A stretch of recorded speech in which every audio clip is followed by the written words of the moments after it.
Bonjour, je suis ravie aujourd'hui de te proposer un des épisodes qui a le plus été écouté parmi les 160. Tu vas retrouver des angles de réflexion sur la vie de famille, sur la communication, sur les émotions et sur le développement de l'enfant. Je te souhaite une très belle écoute et un très bel été. Au revoir.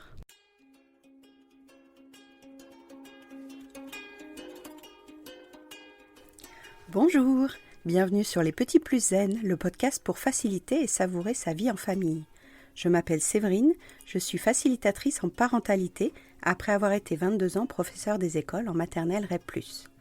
Chaque semaine, je te propose ici des pistes et des thèmes approfondis sur la petite enfance, l'éducation et la communication pour que tu retrouves le plaisir des relations familiales sereines et épanouies. Une de mes missions est de t'aider à mieux comprendre et apaiser les émotions de chacun pour installer un équilibre entre tes besoins personnels et ceux de ta famille et enfin retrouver du temps pour toi. Je te partagerai aussi mon expérience en classe de maternelle, des découvertes apprises en formation et des outils inédits et actionnables facilement que j'ai créés au fil du temps à l'école et à la maison. Pour ne manquer aucun épisode, abonne-toi s'il te plaît sur ton application de podcast préférée et participe généreusement à la diffusion de mon travail en laissant un avis et une note de 5 étoiles. Pour plus de contenu, d'inspiration et de motivation, retrouve-moi aussi sur Instagram, Facebook et Clubhouse sous le nom Les Petits Plus Zen. Sur ce, je te souhaite une belle écoute.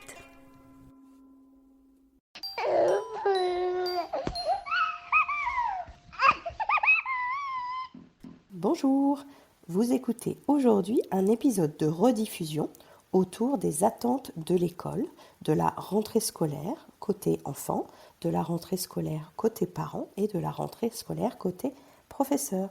Je vous souhaite une très belle écoute et on se retrouve très bientôt pour un épisode en direct. Bonjour, vous écoutez l'épisode 13 du podcast Les Petits Plus Zen et aujourd'hui on va parler de la rentrée pour les enfants. Donc bien entendu, on est fin août si vous écoutez le podcast à la sortie de l'édition officielle et la rentrée est dans quelques jours pour les enfants. Je vais vous inviter aujourd'hui à réfléchir à ce que ça veut dire la rentrée, notamment la première rentrée pour un enfant, donc un enfant entre 2 et 4 ans qui ferait sa première rentrée, soit dans le dispositif des moins de 3 ans, soit en TPS, soit en PS, soit peut-être en moyenne section si vous aviez fait la première année d'instruction en famille ou si vous venez de déménager d'un autre pays et tout ça. C'est des configurations qu'on a souvent à l'école.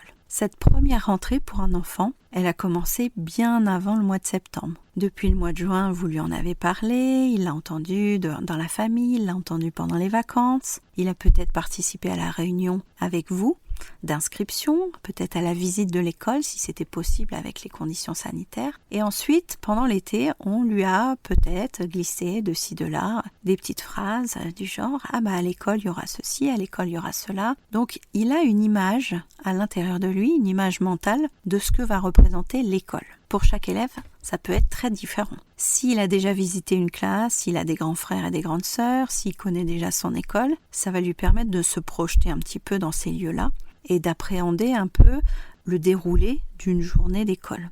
Si par contre c'est une nouvelle école pour lui, s'il n'a pas de grands frères et sœurs, si c'est vraiment la première fois qu'il rentre dans une école, ça peut être une zone d'insécurité et une zone de doute qui va être bien difficile pour lui d'appréhender et de construire en image mentale avant le premier jour. Donc on verra dans l'épisode suivant comment les parents peuvent aider les enfants, bien entendu. Mais là, j'aimerais aujourd'hui vraiment se fixer sur le vécu d'un enfant qui va rentrer en petite section et sur sa journée. Donc imaginons, c'est vraiment le premier jour d'école, soit papa, soit maman, soit les deux l'accompagnent à ce premier jour d'école. Et là, il arrive, il y a des enfants, beaucoup d'enfants. Il y a peut-être des enfants qui pleurent, il y a des gens partout, il y a du bruit, du brouhaha. C'est un monde inconnu, c'est un monde avec des codes différents, il y a une ambiance, il y a une certaine tension. Ça veut dire qu'avant même d'avoir mis le pied dans la classe, l'enfant se dit « Ma vie bascule aujourd'hui, tout va changer pour moi aujourd'hui ». Premier contact avec l'enseignant, donc peut-être le maître ou la maîtresse. Premier contact décisif. Est-ce qu'elle va se mettre à sa hauteur? Est-ce qu'elle va lui demander son prénom? Est-ce qu'elle va lui proposer une petite étiquette, un badge, un bracelet, un ballon? Souvent, il y a un petit objet transitionnel pour créer le lien. On en a parlé dans l'épisode 2, de se dire tu fais partie d'un nouveau groupe. Ça va nourrir leur besoin d'appartenance, de se sentir inclus dans un nouveau cercle d'activité. Tu fais partie de notre groupe, comment tu t'appelles? C'est ton premier jour à l'école, bienvenue et tout ça. Et donc là, suivant sa sécurité intérieure, dont on a parlé dans l'épisode précédent, suivant sa sécurité intérieure, l'enfant va se dire chouette, ça y est, j'y vais, je me lance. C'est un peu Disneyland, il y a des jouets partout, j'ai envie de tout toucher. Allez, pousse-toi, je vais jouer. Et ça, on va dire que c'est le cas pour un quart des élèves. Un quart des élèves de petite section arrivent sereins, a compris à quoi sert l'école, on leur a bien expliqué. La maîtresse, ok, bonjour, moi je m'appelle Yasmine, et hop, je vais jouer. Et ça, très bien, nickel, on espère tous une rentrée comme ça pour notre enfant. Néanmoins, et vous l'avez sans doute vécu, ça ne se passe pas toujours comme ça à l'intérieur du petit enfant. Deuxième cas de figure, l'enfant n'ose pas regarder l'enseignant, baisse les yeux, s'accroche à la cuisse de maman, ne veut pas trop avancer, donc maman ou papa rentre dans la classe avec lui, s'il a le droit, bien entendu les conditions sanitaires ne vont pas forcément le permettre, et essaye de passer un tout petit temps d'adaptation visuelle et auditif avec ce groupe qu'il découvre, ce lieu qu'il découvre, et donc ces gens avec qui il va passer une partie de la matinée ou de la journée, suivant votre décision. Ces enfants-là qui vont rester collés aux parents pendant un quart d'heure, une demi-heure, vont avoir plus de temps à accepter la séparation, vont avoir un peu plus de temps à comprendre que leur vie change, qu'il y a un point de non-retour entre j'étais un enfant à la maison et là je deviens un futur élève de l'école. Donc ça peut durer un quart d'heure et au bout d'un quart d'heure, il va se détacher de maman. Surtout s'il voit maman confiante, on en parlera dans le prochain épisode, mais dans le regard de maman ou dans le regard de papa, ce jour-là, s'il comprend une vraie stabilité, une vraie sécurité et une vraie intention que c'est pour son bien qu'il vient à l'école, qu'il ne va rien lui arriver de dangereux, qu'il est en train d'évoluer et de grandir, ça va suffisamment le rassurer pour qu'il se dise « Ok, là je ne suis pas complètement rassurée, j'ai encore un peu peur de cet inconnu, de cette nouveauté, de cette zone de découverte que je ne maîtrise pas. » On en a parlé dans l'épisode 11 de la cohérence. C'est tellement de nouveautés une première journée à l'école maternelle, de la même façon que ce serait tellement de nouveautés d'arriver en colonie de vacances ou d'arriver tout seul chez la tata qu'il n'a jamais vraiment connue en vacances. Donc toutes ces nouveautés-là, ça va dégager beaucoup d'énergie, ça va dégager beaucoup de questionnements intérieurs et donc il va avoir besoin, comme un moteur qui chauffe, de prendre son temps pour s'habituer à la nouveauté. Donc de la même façon, on peut dire qu'il y a un quart des élèves qui va pouvoir se mettre petit à petit en intégration, en imprégnation du groupe classe avant d'aller jouer avec les enfants de la classe. Troisième cas de figure, il y a l'enfant qui commence un peu comme le type 2, donc qui est accroché à son parent, qui regarde de ci de là, qui voit des jouets intéressants, qui a plutôt envie d'aller toucher les poupées, les livres, les camions, la pâte à modeler, d'aller farfouiller dans la caisse de Lego. Donc ça l'intéresse intérieurement, mais il sent que c'est son parent, sa maman ou son papa qui n'est pas prêt à le lâcher. Alors de l'extérieur, ça paraît peut-être étonnant, mais chaque année, j'ai des enfants dans cette situation-là. Eux, ils sont prêts, et en fait, l'émotion est tellement forte pour le parent, l'émotion est tellement difficile à surmonter, et on verra ça dans l'épisode suivant. Pourquoi est-ce que la rentrée pour les parents c'est aussi un peu difficile, que lui il se met dans un conflit de loyauté et il n'ose pas aller jouer parce qu'il se sent presque en obligation de rassurer son père ou sa mère avant d'aller jouer. Et donc là, c'est vraiment lui demander beaucoup trop pour son jeune âge, parce qu'à 2, 3 ou 4 ans, on n'est pas capable de consoler un parent. Et donc il va attendre à côté de son parent en espérant petit 1, que son parent se reprenne ou se ressaisisse, donc on en parlera la prochaine fois, ou que la maîtresse vienne faire le tiers séparateur et vienne l'autoriser et viennent le libérer en fait du conflit de loyauté en l'autorisant à aller jouer, en lui disant « Je vois que tu regardes la petite fille là-bas, est-ce que tu veux aller jouer avec elle ? Ou je vois que tu regardes les feux, tu veux venir faire un dessin avec moi ?» Et là l'enfant, hop, coupe le cordon avec joie, avec vraiment spontanéité, en se disant « Moi je suis prêt, j'ai envie de passer à l'étape supérieure de ma vie, j'ai envie d'aller plus loin dans cette découverte de ce microcosme vraiment nouveau. Et je ne suis pas en charge de la souffrance de mes parents, de la douleur de mes parents. Alors, je ne dis pas du tout ça pour vous culpabiliser les parents, hein. Je vous en parle dans l'épisode suivant. Mais à un moment, l'enfant, il ne peut pas se charger de cette question-là. Donc, autorisez-le à ce moment-là de se libérer et d'aller créer son petit monde et d'aller créer sa vie. Donc, ce troisième type d'enfant, suivant les années, hein, il y en a 3, il y en a 4, ça peut dépendre. Donc c'est des enfants après qui roulent vraiment très bien, qui se prennent en main, qui se prennent en charge, qui ont compris en fait une certaine indépendance émotionnelle, ce qui veut dire que vous avez fait votre boulot, hein, parce que un enfant qui ne se sent pas redevable à son parent, c'est génial pour l'avenir. Ça veut dire qu'il ne se mettra pas dans des situations de dépendance, de soumission, avec des liens toxiques et tout ça. Et ça ne veut pas du tout dire que vous avez échoué sur votre jour de rentrée.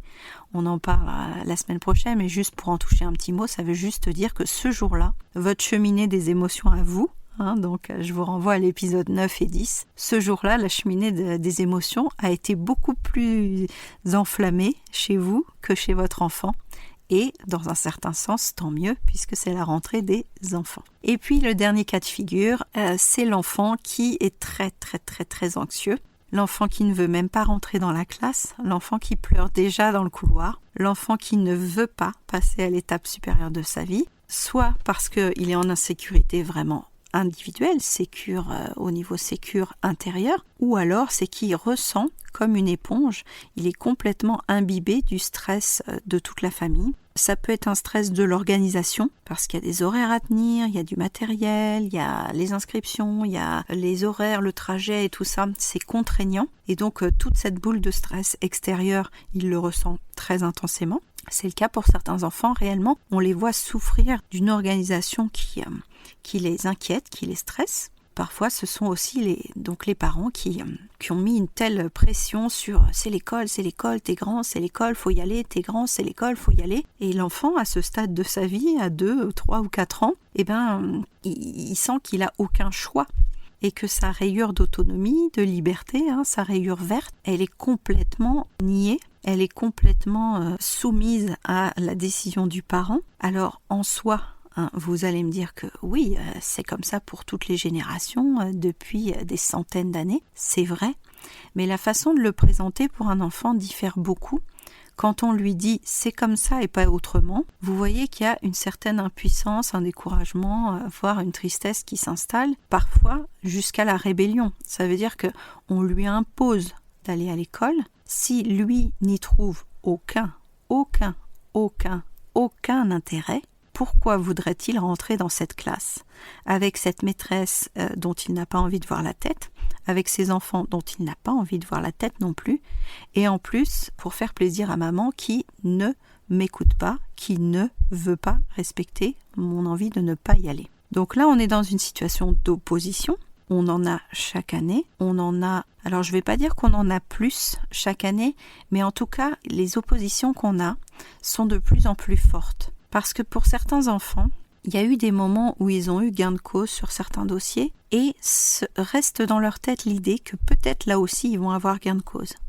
Au point même que j'ai déjà eu des mamans qui me disaient « Bon comme là aujourd'hui il veut pas, on réessayera demain ». Et là c'est ambivalent parce que finalement la décision du parent d'inscrire l'enfant à l'école, elle est libre. Hein, vous avez le choix d'inscrire votre enfant à l'école, vous pouvez aussi faire l'instruction en famille, mais une fois que vous avez décidé de le mettre à l'école, c'est pas l'école à la carte selon l'enfant. L'école, c'est le parent qui décide que c'est ce qui est bon pour son enfant. Donc si vous, parents, avez décidé que l'école serait la solution pour votre enfant, ce n'est pas ensuite à l'enfant de décider s'il a envie de venir ou pas. Donc on parlait de soumission et de domination tout à l'heure. La méthode frontale, la méthode d'opposition en disant « tu vas à l'école, point », ne peut pas fonctionner chez un enfant qui a compris qu'il n'avait aucun choix d'aller à l'école. Ça veut dire qu'en amont, vous avez la possibilité de donner un peu le tableau de tout ce qui va pouvoir être intéressant à l'école, de tout ce qui va plus être intéressant de rester à la maison ou à la crèche, que finalement à la maison, il n'y a plus de place pour lui, il a grandi. À la crèche, c'est d'autres enfants qui vont venir, il n'y a plus de place pour lui non plus. Et que l'une des meilleures solutions pour lui, c'est d'aller apprendre de nouvelles choses, de découvrir de nouveaux continents, de s'imprégner de nouvelles personnalités, comportements, attitudes. Il y aura des nouveaux copains, des nouvelles copines, du matériel, il va apprendre à peindre, il va apprendre à faire des choses en pâte à modeler.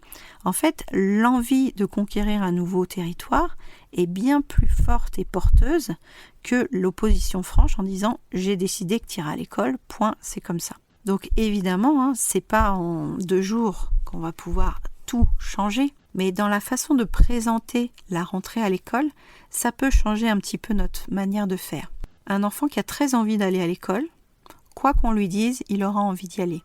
Par contre, un enfant qui n'a pas du tout envie d'aller à l'école, suivant notre façon de présenter les choses, il aura encore moins envie d'y aller, ou encore plus envie de changer d'avis, puisqu'on a tous le droit de changer d'avis et d'aller à l'école.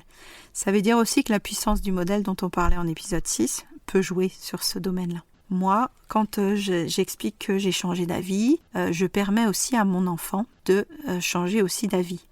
Et de me dire, au début, j'avais pas envie de faire ce travail, ou de faire ce dossier, ou de faire cette activité. Et puis, quand j'ai essayé, je me suis dit, finalement, ça m'intéresse, ça me fait dépasser mes capacités, j'apprends des nouvelles choses, j'ai rencontré des personnes. Donc, en lui parlant un peu de nos vies d'adultes, de nos changements, de nos décisions, comme je vous disais dans l'épisode sur verbaliser, l'enfant se dit, je suis pas non plus là que pour m'opposer aux décisions de tout le monde, je peux aussi en tirer un intérêt certain d'aller dans cette nouvelle zone et dans ce nouvel univers. Je vais raccrocher ça encore à la rayure verte d'autonomie et de liberté. Quand on veut désamorcer des conflits avec les enfants, donc que ce soit pour aller à l'école ou pas, souvent c'est le besoin de faire d'autres choix par lui-même qui est un petit peu en train de clignoter. Ça veut dire qu'à un moment, est-ce qu'il a beaucoup de possibilités de faire des choix sur d'autres domaines de sa vie? Donc pas sur le choix de tu veux aller à l'école lundi ou mardi, ça c'est pas un choix, vous l'avez compris, mais de faire d'autres choix dans sa vie. Ça veut dire que peut-être samedi, il a le choix entre on va au parc avec les cousins ou on va à la piscine avec ta sœur, ou dimanche, est-ce qu'on va rendre visite à ton copain dans son jardin où on se fait un film tous les 4. Donc, qu'il ait des vrais choix où il puisse vérifier qu'il a une certaine puissance sur le monde extérieur. Parce que s'il ressent vraiment des frustrations, une opposition et tout ça, qu'elle soit liée à la rentrée, peut éventuellement montrer qu'elle est liée à d'autres domaines en fait dans l'année et dans la journée. Donc voilà, ces 4 petits profils-là pour vous dire ce qu'on observe nous à l'école maternelle. Maintenant, quand la rentrée en elle-même est faite, et il va y avoir beaucoup de choses dans cette matinée, une séance de sport, une récréation, un partage de matériel, des règles de vie, des chansons, des livres, des comptines, peut-être qu'il va rester à la cantine, qu'il va dormir. Donc tout ça, c'est très très très fatigant. C'est vraiment difficile de tenir le rythme. Ça fait beaucoup de nouveautés, donc beaucoup d'adaptations. La rayure de sens et de cohérence est mise à rude épreuve, la rayure bleue. Et donc, je vous encourage, quand on reste dans la peau de l'enfant qui a vécu cette première journée à l'école, le soir, quand vous allez revenir, de vraiment lui faire un gros câlin, un gros bisou, de lui demander comment ça s'est passé et de faire quelque chose que vous avez l'habitude de faire ce soir-là. Quelque chose qui soit routinier, habituel et qui tranche avec toutes les nouveautés qu'il a déjà eues dans sa journée. Donc revenir à quelque chose de connu, de confortable pour qu'il puisse redescendre de toutes les émotions de sa journée. Donc voilà un petit peu la première journée d'école pour un enfant de maternelle. N'hésitez pas à reconsidérer un peu que ces nouveautés, il en a à la fois besoin et à la fois c'est contraignant. Ça lui fait dépenser beaucoup d'énergie, toutes ces nouveautés. Donc même s'il est très fier d'aller à l'école, ça va le décharger de sa force intérieure, de son énergie, ça va le fatiguer physiquement et intellectuellement. Donc le soir, il peut être plus énervé, il peut être plus fatigué et il aura encore plus besoin de votre bienveillance, de votre amour, de vos câlins, de faire un bon tequil ensemble. Si vous aimez lire des histoires, faites un moment d'histoire. Si vous aimez danser ensemble, faites un moment de danse. Tout ce que vous avez déjà mis en place, peut-être cet été avec l'arc-en-ciel des besoins et les tequils, n'hésitez pas à les réinvestir, de faire des choses confortables, cocooning, à la fin d'une journée qui a été éprouvante. Pour un enfant, c'est presque un parcours sportif de faire une première rentrée à l'école. Donc voilà le point de vue côté enfant. Dans l'épisode suivant, on va parler de la rentrée côté parents. Allez, bon courage les parents. N'hésitez pas à me suivre sur les réseaux sociaux et je vous dis à très vite. Au revoir. J'espère que ces clés vont t'aider à passer un merveilleux été 2024. Si tu veux en savoir plus, je te donne rendez-vous dans la bio pour savoir quelle est l'actualité. Belle semaine à tous, bon été à tous. Merci d'avoir écouté cet épisode. Tu peux retrouver les thèmes et les épisodes précédents aussi sur lppzen.com/lepodcast. Pour soutenir mon travail, je t'invite à noter, commenter et partager le podcast, notamment sur ton application préférée, comme Apple Podcast par exemple. Ton soutien est important pour moi pour permettre à d'autres parents de retrouver la sérénité en famille. On se retrouve pour un prochain épisode très bientôt et en attendant, prends bien soin de ta cheminée des émotions et de ton arc-en-ciel des besoins. À très vite.